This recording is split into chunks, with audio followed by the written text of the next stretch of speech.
দিনের হাজারো ব্যস্ততার মধ্যেও নিজেকে একটু সময় দেওয়াটা আমাদের জন্য খুবই জরুরি। তাই আজকে সারাদিনে আমি নিজের জন্য কতটুকু সময় পাইলাম আর কি কি করলাম সবকিছু নিয়ে থাকছে আজকের ভিডিওটা। তাহলে চলো আমরা পুরো ভিডিওটা শুরু করি। হেই গাইস, আসসালামু আলাইকুম, welcome back to my another new blog.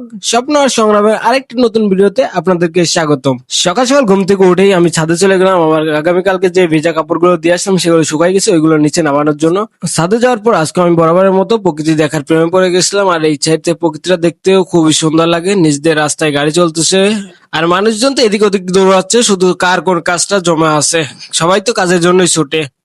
এই মুহূর্তে ছাদে আসছি ভেজা কাপড়গুলো নিতে, এগুলো শুকাই গেছে। কালকে এগুলো শুকাইতে দিয়েছিলাম আর এখন গোসল করে আবার এগুলা শুকাইতে দিয়ে যাব আজকের ভেজাগুলা।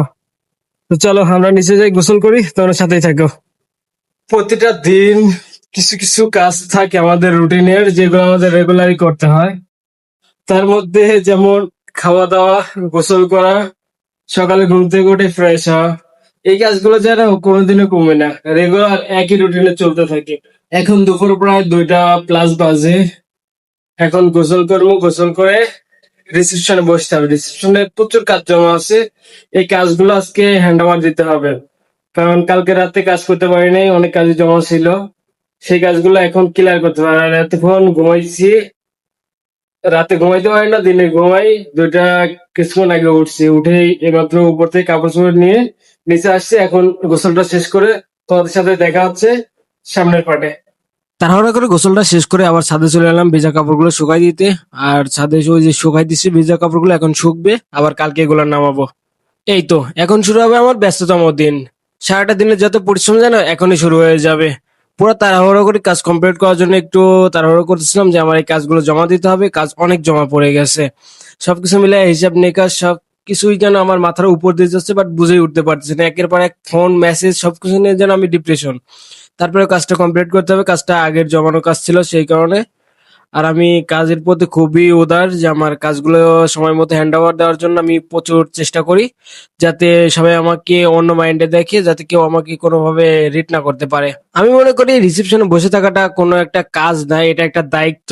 আমার প্রতি একটা প্রতিষ্ঠান যখন প্রতিষ্ঠানের মালিক রেখে যাবে, তখন এটাকে আমাকে সযত্নে রাখতে হবে, যাতে এই প্রতিষ্ঠানের ছোট বড় সকল দিক নির্দেশনাই আমাকে দিতে হয়।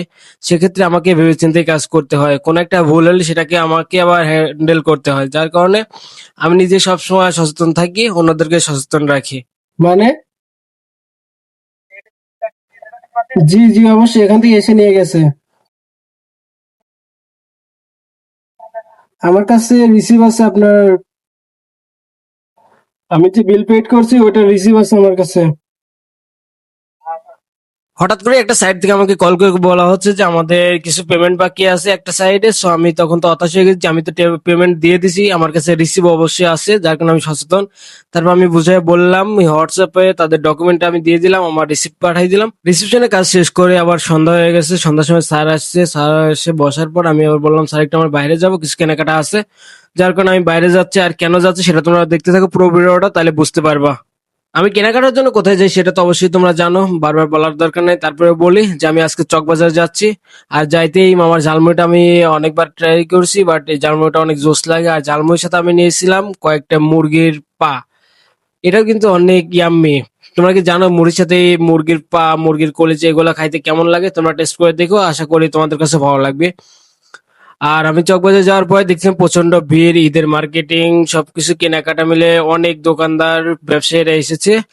এটা হলো একটা পাইকারি মার্কেট, মানে এখানে পাইকারি দরে অনেক কম দরে অনেক কিছু পাওয়া যায়, যেগুলো আমাদের গ্রামে বিক্রি হয় সেগুলো সবই এখান থেকে আমদানি রপ্তানি করা হয়। তারপরে চলে আসলাম আমাদের কাঙ্ক্ষিত সময়, আমাদের একটা পার্সেল অর্ডার ছিল। আর পার্সেলটা কি তোমরা কার্টুন দেখে অবশ্য বুঝে গেছো অলরেডি, আর দেখতে থাকো। আর আমাদের পার্সেলটা আমরা বুঝে নিয়েছিলাম, যেহেতু আমি আর নাইট এটা শেয়ারে নিয়েছিলাম। বাইরে থেকে যে খাবারগুলো খাই, খাবারের মধ্যে অনেক নোংরা জিনিসপত্র দেখা যায়, যার কারণে ওইগুলো আর খেতে মন চায় না।